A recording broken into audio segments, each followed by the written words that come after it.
Hi, welcome everyone. My name is Tim Wagon in the basement of the Avalon Theater at MCTV Channel 15 television studios. I want to welcome you here. I'm here today with Vincent Sissom. For those of you, this is a program called Raising Awareness. This is our 5th edition, right, Vincent? Right. Vincent came to the actors, I guess is my question, or whoever your favorite comedian is. I don't know. Jeff Foxworthy is my current favorite one, though Gabriel Iglesias is getting up there. So is when you say, I'm just trying to get the line between the sarcasm and maybe jokes or whatever.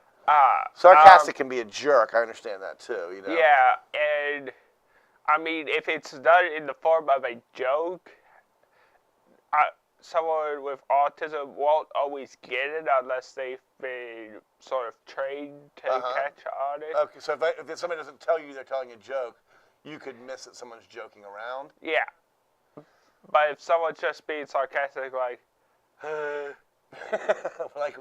what example would be? Like, say, a great example would be from this weekend with my dad. My brother-in-law, Dakota, we were looking for something, and he said, where could those nails be? And Dakota would say, somewhere. Right. That would be sarcastic. Did you get it at that time? Because you know I him? did get it after the second time, but... And why? Because is your brain sort of just going beyond that? Is that what it is? It's sort of like... It sort of sounded like it was just sort of stupid to say that, but Gotcha. it almost came off as a lazy answer to me, at least. Gotcha. Okay. That's very interesting. All right. So now, so it's Asperger's and ADHD. Yeah. ADHD. So you combine. So I guess some people have one thing, some people have the other. You combine them. What happens when you combine them? You basically get a person with a supercomputer type brain designed for one function and can only function on that one topic. Excellent description. Okay, so now you have been to school and have helped yourself through these disabilities. Yes. Correct? And you've had support from your family and friends and Yeah. neighbors, and we have that type of thing in Benedictine School here. Yeah. Maybe some other places. We're going to talk about Benedictine School and a fundraiser that they've got coming up in the second half of this. First, we're going to talk about specifically like letting people know, sort of trying to defeat the stigma of disability. Like, what are the advantages of having a disability? The major advantage for my disability, and I think we sort of went over this, is having increased intelligence, and for the ADHD part, it's having a lot more energy than most. But it's something that has to be controlled. What do you mean? The energy has to be controlled. Yes, In what and way? the intelligence has to be streamlined into something that interests me, because attention deficit doesn't mean you can't focus at all. It just means you have differentiated focus. Right. And if you find something that interests you, that focus can be streamlined to a masterful T. Right. Now, we've got a couple topics in the second segment. There are obviously things that interest you, so we can sort of explain that. Yeah. That sort of thing. So the advantage, again, is that you're hyper-focused? Differentiating focus. Certain things are tough for me to focus on. A couple of things are... What's an example of something that's difficult for you to focus on? Maybe something the world perceives as important that you don't necessarily perceive as important. Something that my family definitely thinks is important, but I struggle with, is cleaning. Keeping my apartment clean. Right.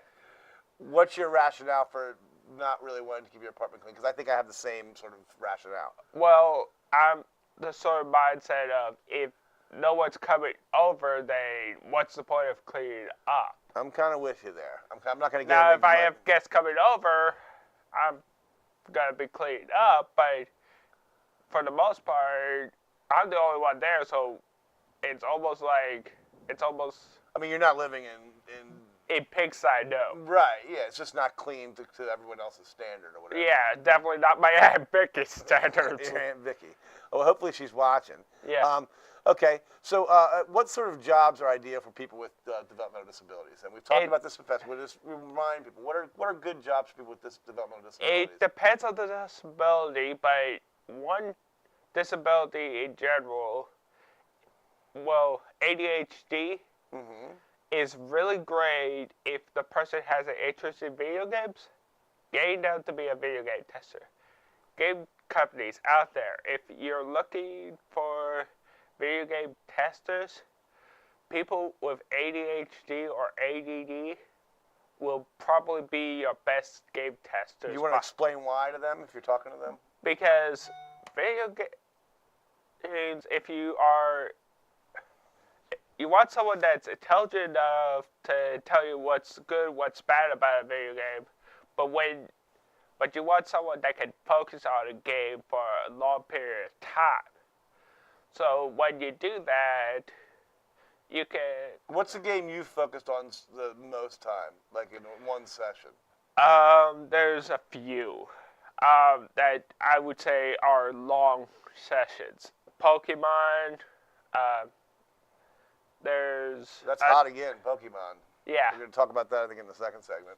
There's Final Fantasy Explorers, which I could play for 3 hours nonstop if I was given the choice. Right, and then you would, in terms of video gaming, you would have recommendations for them. You could form recommendations and say, hey, this is what you need to do.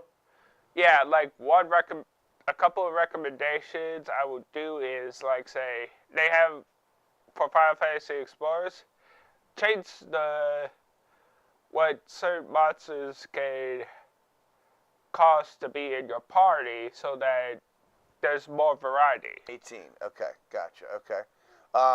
You had been through high school, or? I was in my senior year of high school. What high school? Kent County. Kent County. Okay. Go Trojans. And I wish I could have said that when I was growing up, but given the fact that the football team had 3 wins in 4 years. Wow, still you got to support them. That's all right. That's okay. Yeah. Now they're doing pretty well, right? Yeah. Some big boys down there. Yeah, they do have a much better team. They actually considered me for a lineman position. Me, who at the time weighed 145 pounds. Oh, right. And I wouldn't have been the lightest guy on the line. Right, That's sad. Probably a good idea you didn't take that. Yeah. My dad was like, no way are you taking that. So you found out you had a disability. And then, so getting back to this integrating in the community. And the third thing that they have to do is make certain events friendly to people, to a wide audience. Well, let's talk about that in terms of, in the current climate now, we are at odds in a lot of ways with each other. I think we're, whatever. Is it harder having a disability when everyone seems to be fighting, or is it actually easier? When the focus is not on the person in question, it tends not to be as. It depends on the disability, but for certain disabilities, it's a lot worse if they're not being focused on. Okay. But for certain ones, for certain disabilities, it's a lot easier. Gotcha. When everyone is in Discord. Yeah. Okay. Speaking of Discord, there's actually a communication app that I use to talk with people. It's designed for gamers, so. Which sounds like we got a gamer on our hands here, folks. If anybody's looking to test Vincent out in the gaming world, we got a couple more questions here. We're gonna take a break. Have you had anyone treat you differently because of your disability? Yes. Once they realize I have a disability, they tend to treat me a little bit differently. But in what way? Like say they're a lot more friendly. They are a lot more open, actually. They talk about their family members who have disabilities, which I like, but they sort of treat me like with kid gloves. So I tell them for the most part, act like a normal human being. Treat me like a normal human being. Right. Right. So, having that, Do you see it from their side as well? yes, How can you see it from their side? well, I could see them from that side because that's how I was treated from my family with sort of kid gloves. But for the most part, they did that because they wanted to make sure I was able to handle things. But recently, and I had to thank my family. Do they affect people in their Yeah, health I and their mean, brains and their hearts and their yeah, souls I differently? mean, it mostly is about the personality at that point. If you have similar personalities, then yeah, you can understand them. But if you don't, it wouldn't have much. Yeah, effect. so we don't lump them together. Don't lump anything together like Right. that. Everybody's in it. Yeah, so I think that, for people without disabilities, there's a tendency to say, well, just lump them over here. We do that with a lot of things, not just Yeah. people with disabilities. Last question before we take what is the biggest obstacle in life for someone with a disability? Well, for me personally, and it varies from disability to disability, but for me personally, it's two things. The focus on things that interest me, that don't interest me, I mean. Your inability to do that we said? Yeah. Uh-huh. And my problems with social cues, as I mentioned before. Right, right. Well, can you work on yourself on those? I mean, how do you- Yes. Yes, that is something I do daily. Right. One of the things that I would recommend anyone with Asperger's to do, and I'm pretty sure they already do it, they're just not aware of it, is psychoanalyze themselves. And that is key to a lot of things that they'll learn. Right. Once they understand themselves, they'll be better able to handle what comes at them. Right. A lot of people with disabilities don't understand themselves, let alone other people. Once you understand yourself, you can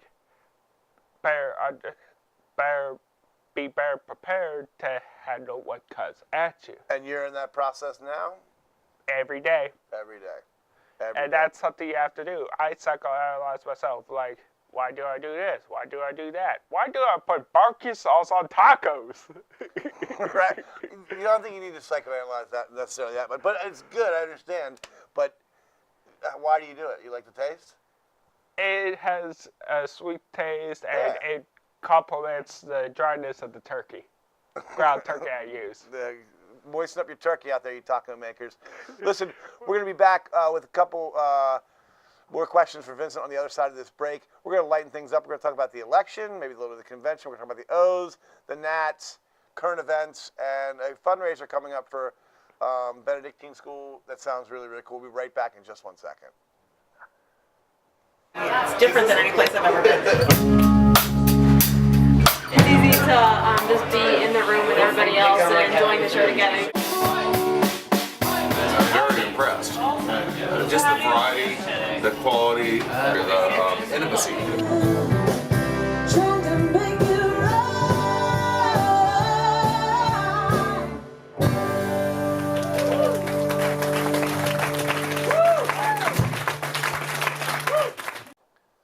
Hi, welcome back, everyone. We are again here raising awareness with Vincent Sissom, talking about disabilities and how they affect his everyday life and our everyday life. And I guess, just to be very honest, we have plenty of people in the political world. You can turn on any channel in the country and have experts tell you what they think about what's going on in the world and what's going to save things, what's going to help things.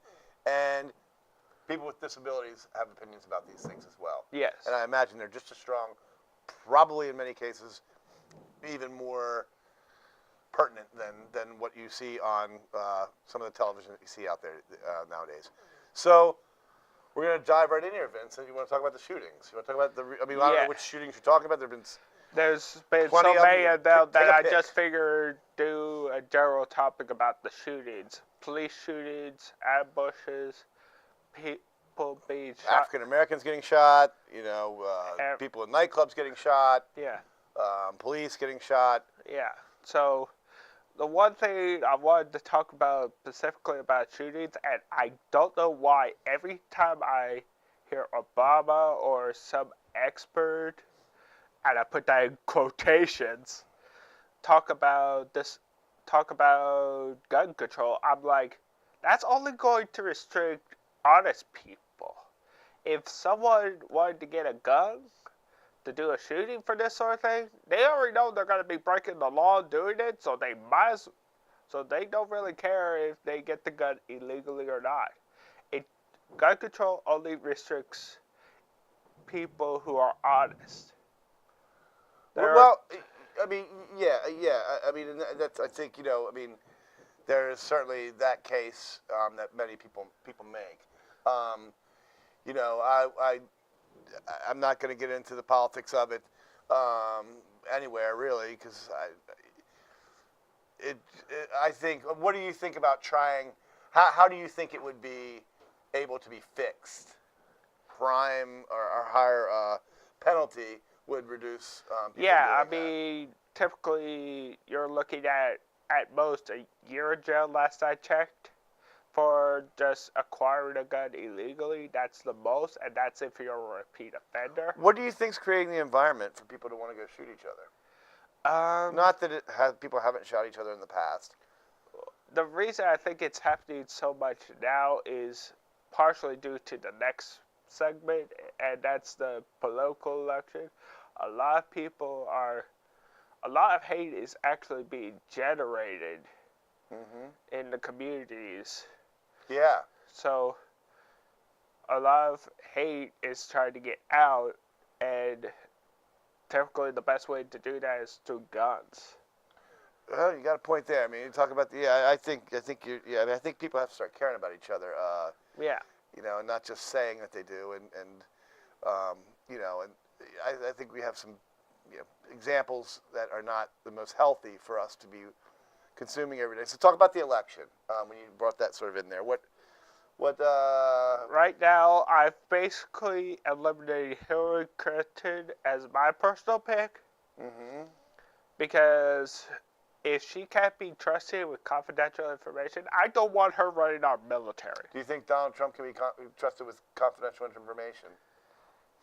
Well, given his personality, I'm fairly certain he can, given the fact that he runs a business. And you have to keep a lot of information to yourself to run a business. And that's one of the reasons why I feel like he'd be a much better candidate. My mother, in her limited intelligence, and I can say that because she did drink a lot when she was growing up, and now her brain cells have died off due to the alcohol, so she doesn't have as big of a brain as she once did.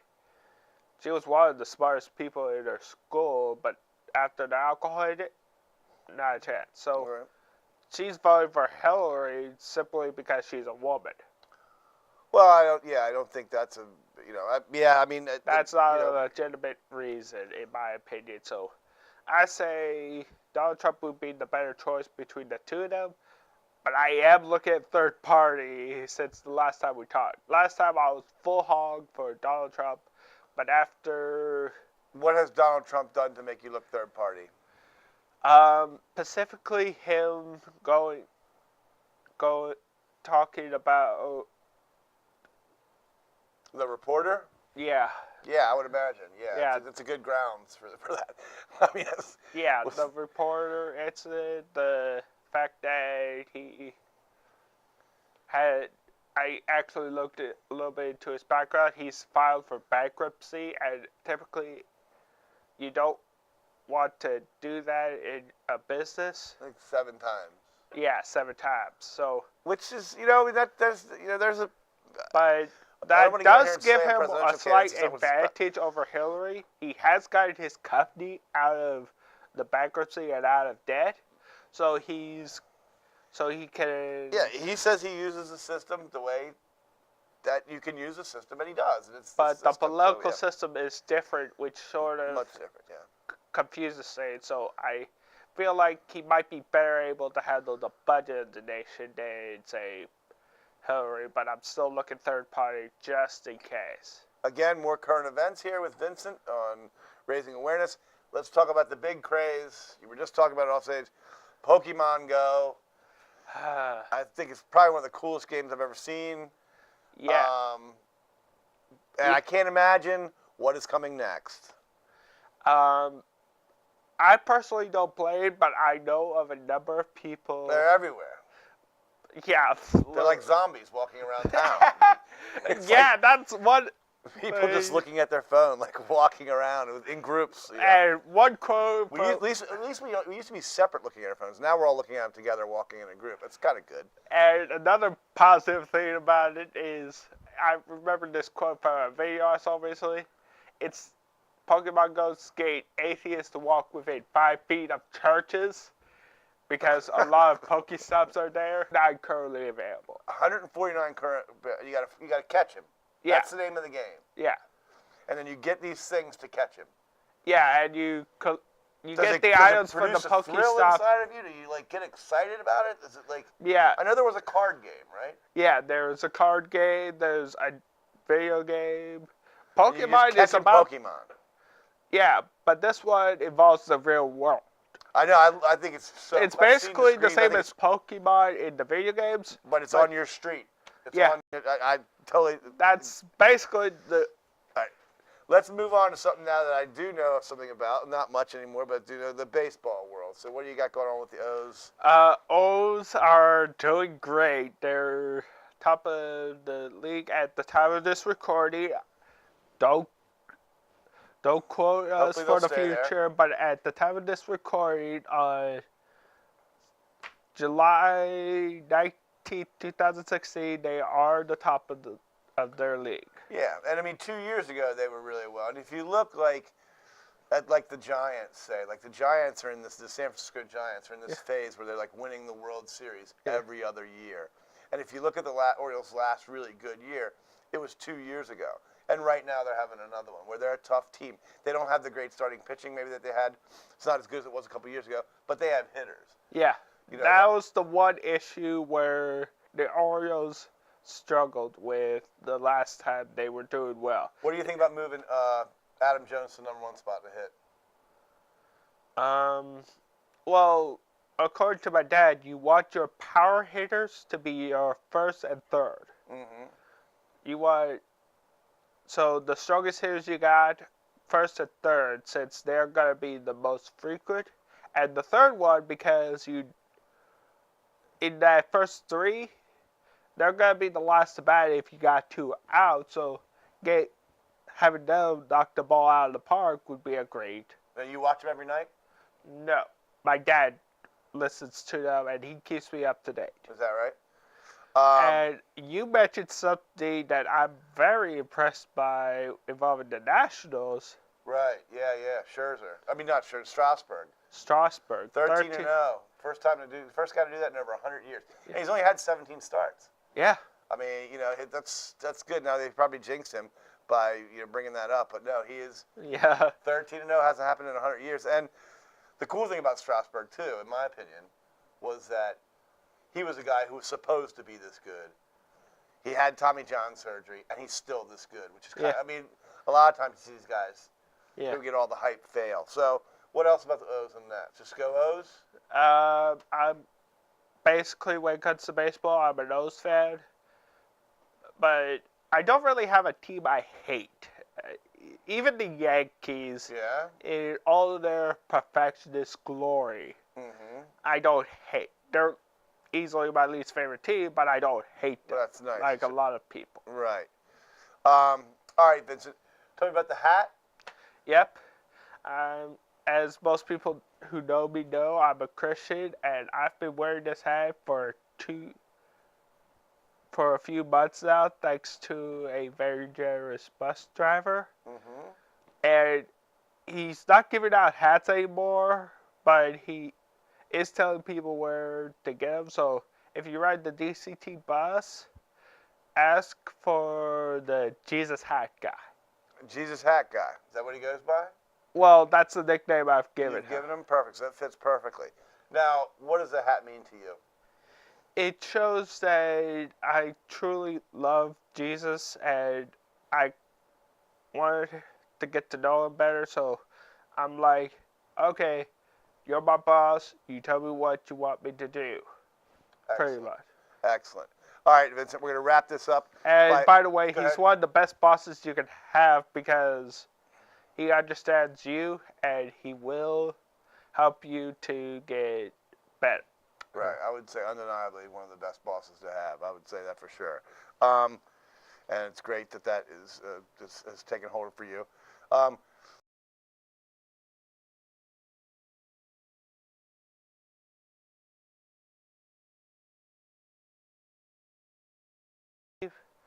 Or is it number 50? I forget which.